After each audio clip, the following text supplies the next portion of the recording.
semuanya amanah Allah. Terus kita punya ruh, kita punya napas, kita punya nyawa, kita punya rasa, kita punya cahaya. Kita kan hidup ini dengan proses cahaya. Yang selanjutnya adalah dat.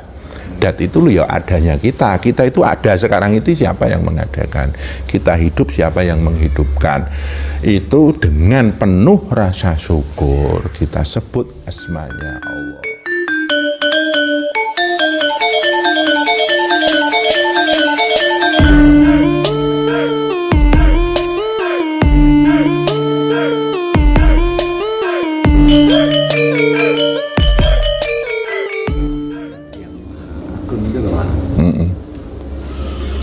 Soalnya kadang ya yang saya alami kalau misalnya lebih banyak rezeki itu kan enak banget cara bersyukurnya. Tapi kalau susah itu kan sulit banget, itu kan sama-sama dari Allah, Pak. Ya, itu caranya gimana itu, Pak? Ya sekarang kita bersyukur tapi tidak ada hubungannya dengan keadaan. Jadi kita bersyukur secara pribadi dulu, itu berhubungan dengan martabat 7. Ya, kita kan punya 7 anasir ya, badan atau tubuh, nafsu, akal, roh, rasa atau sir, nur, dat. Nah itu kita ya kalau bisa mengkhususkan mensyukuri itu. Kita punya tubuh ya, ini siapa yang bikin? Allah, Allah, Allah. Subhanallah, maha suci Allah. Alhamdulillah, maha terpuji Allah. Allahu Akbar, itu kan sebagai satu rasa syukur. Kita punya nafsu juga kayak gitu, yang bikin Allah. Kita punya akal, itu kan semuanya amanah Allah. Terus kita punya ruh, kita punya napas, kita punya nyawa, kita punya rasa, kita punya cahaya. Kita kan hidup ini dengan proses cahaya. Yang selanjutnya adalah dat. Dat itu loh ya adanya kita. Kita itu ada sekarang itu siapa yang mengadakan? Kita hidup siapa yang menghidupkan? Itu dengan penuh rasa syukur kita sebut asmanya Allah. Allah kita puja-puji sifatnya. Subhanallah, alhamdulillah, Allahu Akbar, la haula wala quwata illa billah. Itu sebagai satu pengejawantahan rasa syukur kita sama Allah. Nah ini dalam hubungan dengan raga ini ya kita bersyukur tentang panca indera. Kita bisa melihat, mendengar, mencium, mencecap, bicara. Kita punya satu titik angan-angan. Itu kan panca indera, itu harus kita syukuri. Itu siapa yang membuat, siapa yang mentitahkan, siapa yang menciptakan? Allah diberikan kepada kita. Kita syukuri itu dengan puja-puji sifatnya tadi. Subhanallah, alhamdulillah, Allahu Akbar. Lah dalam hubungannya gini, hubungannya dengan nasib kehidupan, keadaan hidup kita, warna-warna hidup kita, yang kita istilahnya kita bungkus menjadi suka, duka, bahagia, menderita, itu ya harusnya kita sikapi dengan apa? Firman Allah, la in syakartum la azidannakum wala in kafartum inna azabi lasyadid. Kalau engkau bersyukur, engkau akan ditambahi nikmat dari Allah. Tapi kalau engkau kufur, sesungguhnya siksa Allah itu sangat pedih. Contohnya, ketika kita miskin, mungkin ketika kaya dulu kita lupa bersyukur. Makanya ketika kita miskin, ojo merontak dulu, jangan meratap dulu. Mungkin dulu pas kita kaya, kita itu nggak bersyukur. Itu loh, termasuk kekayaan tadi, 7 anasir tadi, kita kurang bersyukur. Nah mungkin ketika kita nggak bersyukur itu akhirnya memunculkan satu satu cobaan lah istilahnya, istilah umumnya kan kayak gitu. Makanya ketika kita miskin, istighfarlah. Jangan-jangan kemiskinan ini dari rasa kufurku, dari rasa ketidaksyukuranku, istighfar yang banyak, astagfirullah, astagfirullah, astagfirullah. Mungkin dulu waktu kaya kita nggak bersyukur. Makanya bayangkan dulu waktu kamu sukses, alhamdulillah, Allahu Akbar. Ketika kita sakit, tuh istighfarlah dalam sakitmu, tetap puja-puji, subhanallah, maha suci Allah, alhamdulillah, maha terpuji Allah, maha agung Allah, Allahu Akbar. Sudah mentitahkan rasa sakit dalam tubuhku. Lah mungkin sakitku ini dulu karena ketika sehat aku nggak bersyukur. Istighfarlah dalam sakitmu, dan syukurilah waktu sehatmu dulu yang belum sempat engkau syukuri. Tuh. Terus ketika kita itu dihina orang, mungkin pas kita lagi dalam posisi terhormat, dalam posisi dalam kemuliaan, itu kita kurang bersyukur, kita salah ucap, salah berbuat, salah berpikir, salah menjaga amanah kenikmatan itu semua. Lah akhirnya kita terhina. Lah kalau kita terhina ya jangan langsung marah, jangan langsung benci, dendam, dan lain sebagainya. Itu nanti malah justru akan menambah penderitaan itu. Mungkin dulu kita kurang bersyukur, ya banyaklah istighfar kayak gitu. Pahitnya hidup mungkin pas kita dulu menerima manisnya hidup kita lupa bersyukur, istighfarlah, la haula wala quwata illa billah, semua itu kayak gitu loh. Berarti cara membangun syukur yang baik itu dimulai dari diri kita dulu. Diri kita dulu. Aku ini hidup. Allah. Subhanallah, alhamdulillah, Allah Akbar. Aku sekarang ada. Allah. Puja-puji. Subhanallah, alhamdulillah, Allah Akbar. La haula wala quwata illa billah. Aku punya pikiran, aku punya hati, perasaan, rasa, aku punya tubuh, aku punya nafsu.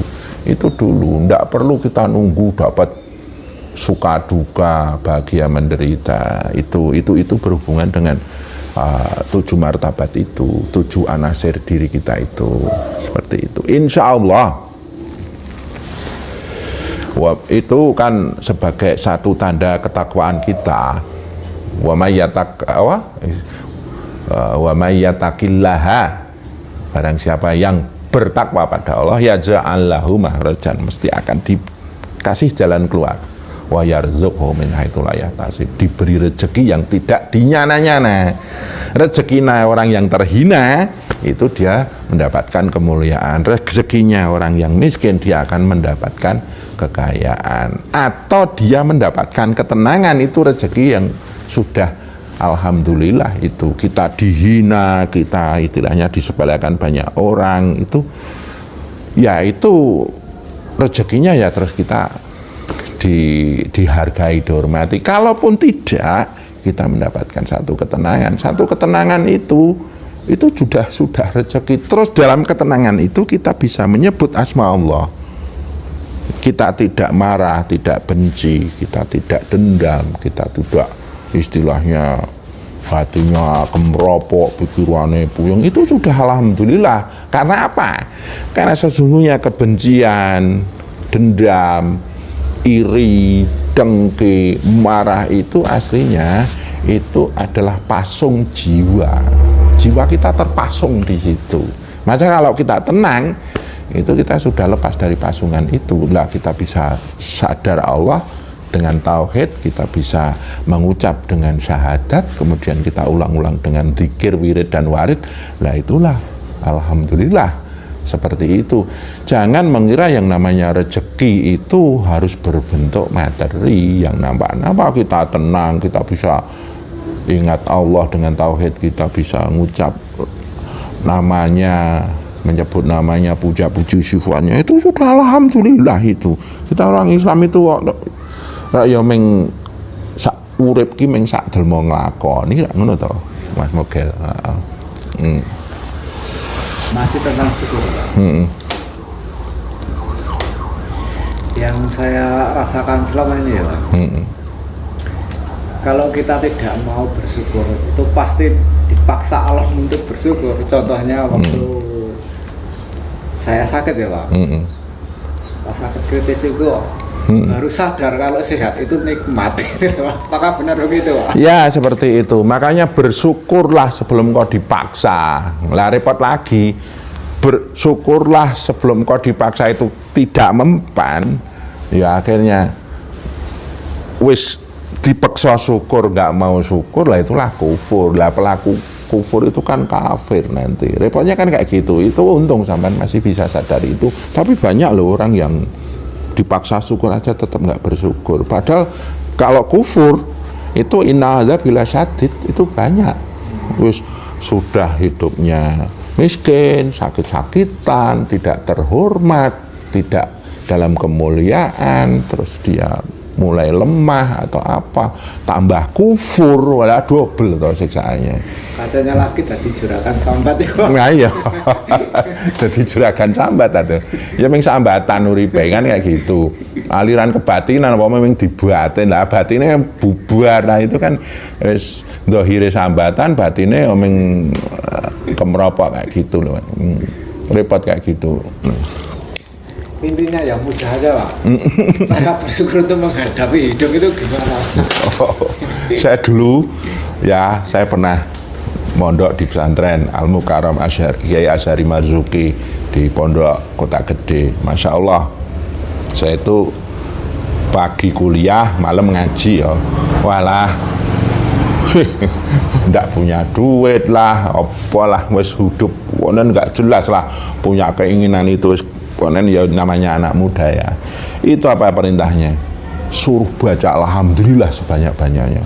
Jadi saya kemana-mana itu wis gawanane tasbih, alhamdulillah, alhamdulillah, alhamdulillah, alhamdulillah.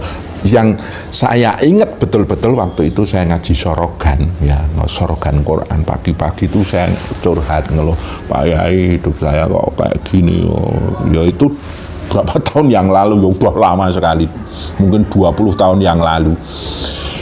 Atimu nek agak galau, pikiranmu agak mumet, andalanmu mung lisanmu muni alhamdulillah, nanti pikiranmu akan terarah ke sana, hatimu akan terarah ke sana.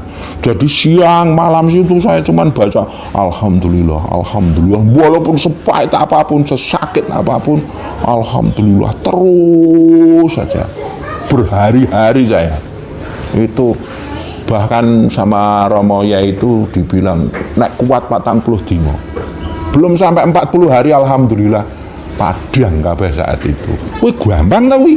Ono saya ini alhamdulillah, jangan beri kesempatan pikiranmu dan hatimu tuh sambat. Alhamdulillah, alhamdulillah, alhamdulillah. Pokoknya gitu terus. Lah lama-lama kita bisa menerima keadaan dengan betul-betul alhamdulillah, nyoto itu loh. Nah, seperti itu. Jadi paksa aja. Itu gampang asli ini. Jadi seburuk apapun keadaanmu menurut dirimu, kan menurut kita kan katanya buruk, padahal itu kan udah titah sunatullah ya. Ketika memang pikiran kita kok welek ya kahananku kok abot apa ya wis tembak wae daripada ngomong kayak gitu. Alhamdulillah, alhamdulillah. Terus sama neng ati bersyukur terus, maha terpuji Allah kayak gitu loh. Itu gampang itu. Tuh.